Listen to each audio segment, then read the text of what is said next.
여수 산단의 대기업들이 측정업체와 짜고 오염물질 배출 농도를 조작했다고 어제 보도해드렸죠. 그런데 다른 대기업들의 측정 기록에서도 문제가 발견됐습니다. 보도에 문형철 기자입니다. 대기 오염물질 배출 농도가 조작됐거나 실제 측정 없이 배출 기록부가 허위로 작성된 사업장은 광주 전남을 합해 모두 235곳입니다. 환경당국은 이 가운데 측정 대행업체와 공모한 것으로 드러난 LG화학과 한화케미칼 등 6개 업체의 명단을 검찰과 지자체에 통보했습니다.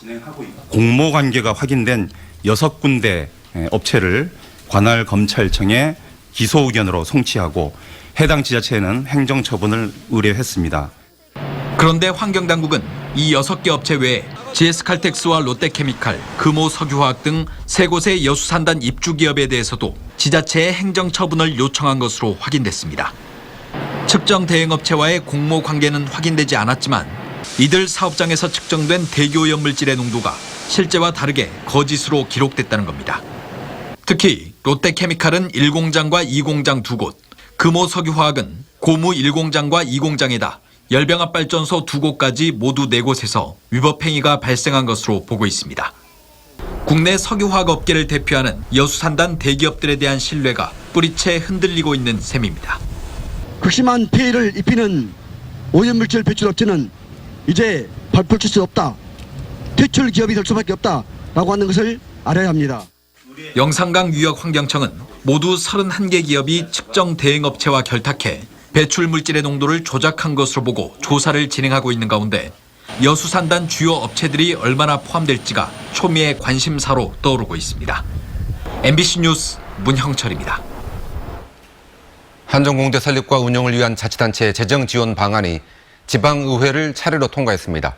나주시의회는 동의안 처리 과정에서 지원 규모를 줄였지만 한전과 이행 협약을 체결하는데 걸림돌이 되지는 않을 것으로 보입니다. 이계상 기자가 보도합니다. 한전공대는 캠퍼스와 연구소, 산학연 클러스터로 구성됩니다. 캠퍼스 부지 40만 제곱미터는 부영 CC가, 연구소와 클러스터 부지 80만 제곱미터는 나주시가 조성해 한전에 제공하기로 했습니다. 나주시는 한전공대 설립을 위해 매년 100억 원씩 10년 동안 1,000억 원에다 부지 비용 662억 원을 추가로 부담해야 합니다. 한전공대 설립을 위한 지자체의 재정 지원 계획은 시민 동의 절차를 거치지 않고 마련됐습니다. 이 때문에 나주시 의회 의원들은 1년 예산 8천억 원 규모의 나주시가 재정 압박을 받게 됐는데도 충분한 논의조차 못했다고 지적했습니다. 이 시민들의 공감은 둘째치고 의회 내 토론도 원활하게 보장되지 못한 입장이라고 좀 생각이 듭니다.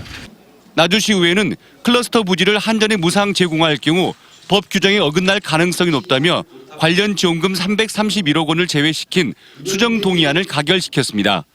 이 없음으로 수정 가결되었음을 선포합니다.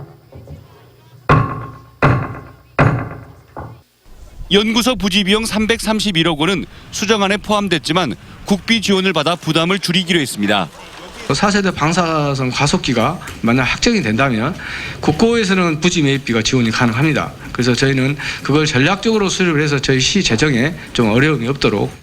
이에 앞서 전라남도 의회도 한전공대 설립을 위해 전라남도가 1,000억 원을 지원한다는 내용의 동의안을 통과시켰습니다. 한전은 지자체 재정 지원 방안이 의회 동의를 거친 만큼 향후 일정을 조율해서 이달 말쯤 이행 협약을 체결하겠다고 밝혔습니다. MBC 뉴스 이계상입니다.